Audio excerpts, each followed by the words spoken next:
Hi everybody, this is Fernand Vargas from Raven Tactical International, and today I am going to be reviewing a knife called Mike's Arrow. It was designed by blade designer Waysun Johnny Tsai and manufactured by Work Tough Gear. Was given this knife to do a quick review. I did do a written review, and I'll include a link to that in the notes, so you guys can all find that if you're interested in reading it.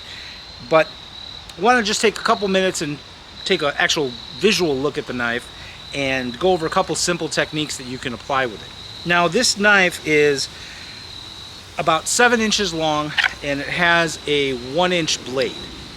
Now, don't be fooled by the small blade size. The spear point, it's amazing for puncturing. I took it to several layers of cardboard and some other materials to see how it did, and it does a great job of penetration. Because of the design of the body of the blade, past the blade, the body of the knife, I should say, you've got a lot more than just 1 inch of penetration. When I was holding this thing in a full grip, I was getting up to the bottom of my hand with no problem, virtually on every try. So this thing does have some penetrating ability past the, obvious edge. Now, the blade is interesting. It is not designed to be a knife fighter's knife. If you're somebody that enjoys dueling and real intricate blade work, this knife is probably not going to be what you're looking for or what you're used to working with. This knife, I like to consider it a knife that is for non-blade fighters. And the reason for that is because the way it's designed, it can be used in a forward grip if you needed to. It's not comfortable. I mean, it's comfortable enough for emergency use if you had to, but it's definitely not the way the blade was designed to be used. This is a weapon that's meant to be used in a reverse grip. As you see here, we have a sheath that does come with belt clips, but it's adjustable. You can wear it, as a neck knife, on the chest, on the belt. I like it because it's light enough and small enough that you can wear it behind a service revolver or service weapon, and you can use it for weapon retention purposes. But again, this knife is meant to be drawn into this reverse grip, and that's where it kind of shines. It really is an instinctive use on this blade. If you can, throw a hammer fist, you can use this knife effectively. And that's kind of what we go to naturally. If you watch, toddlers, when they get aggressive or get frustrated, they do hammer fist motions. They don't throw, nice crisp punches. They don't throw knife hand strikes. This is kind of our default setting as human beings, is to throw that overhand hammer fist strike.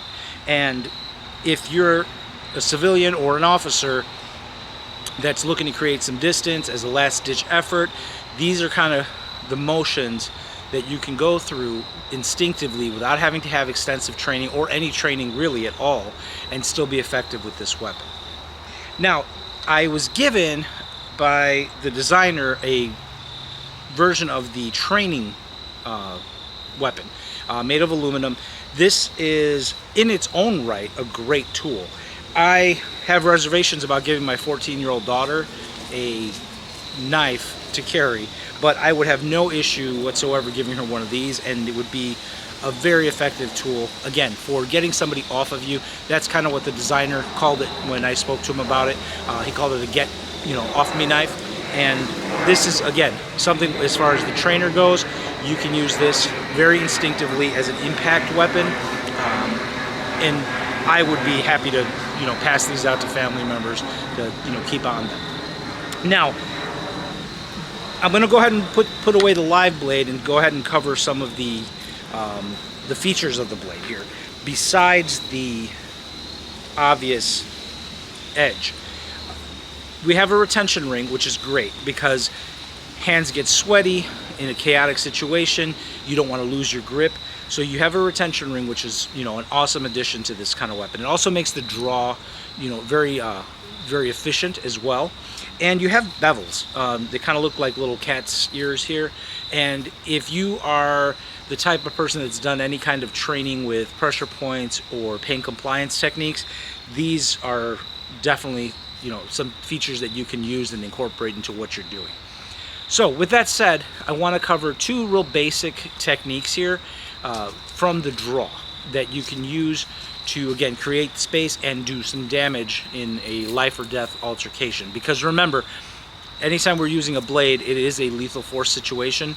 While there are other applications, less than lethal applications, just by its design, anytime you introduce a blade into an altercation, it is escalated to lethal force.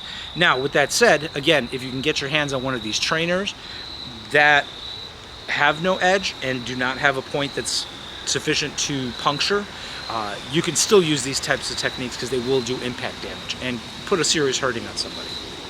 So the first one I'm going to look at here is just a basic draw.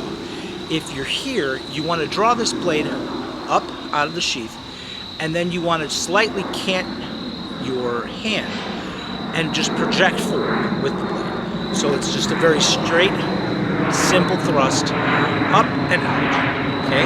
Now this is something that is intuitive.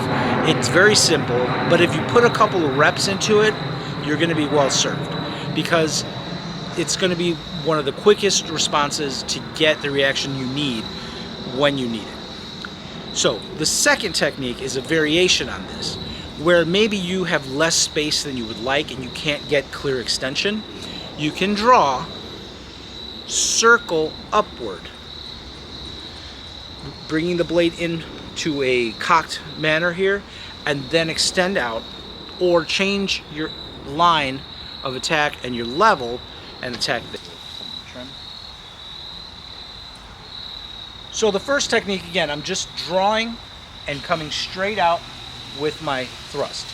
So as my partner comes back into me, straight in with the thrust. Again, you can go to whatever level you need to. You can go to chest level, face level.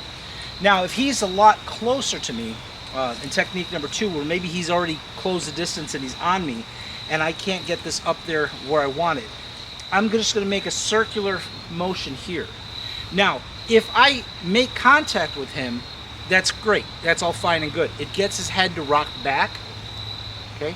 Even if I don't make contact with him, if he sees it coming, he may instinctively pull that head back to get clear of this attack, and that's fine too.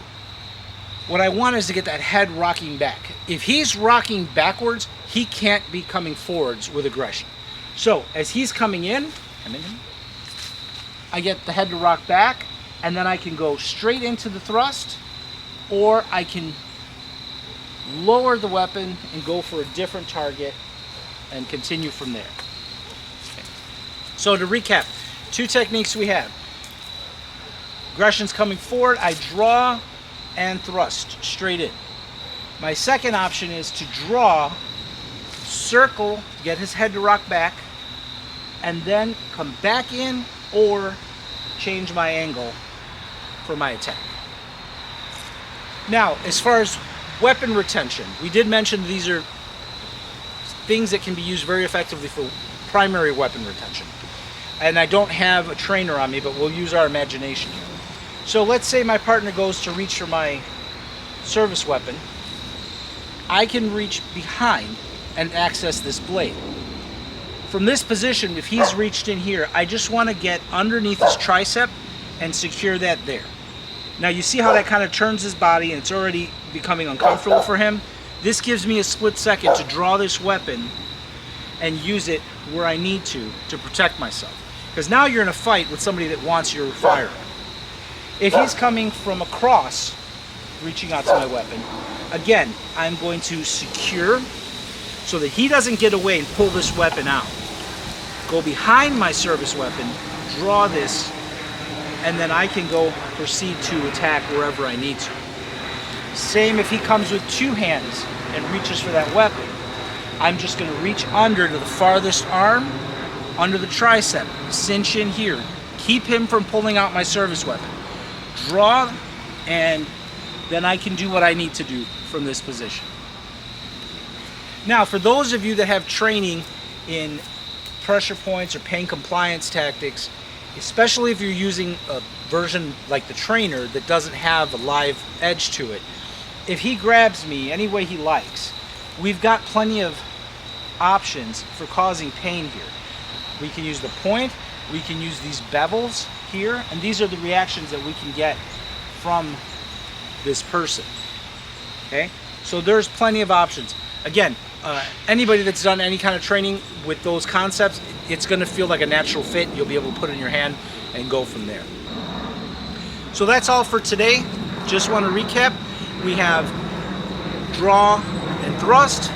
We have draw, circle, and thrust.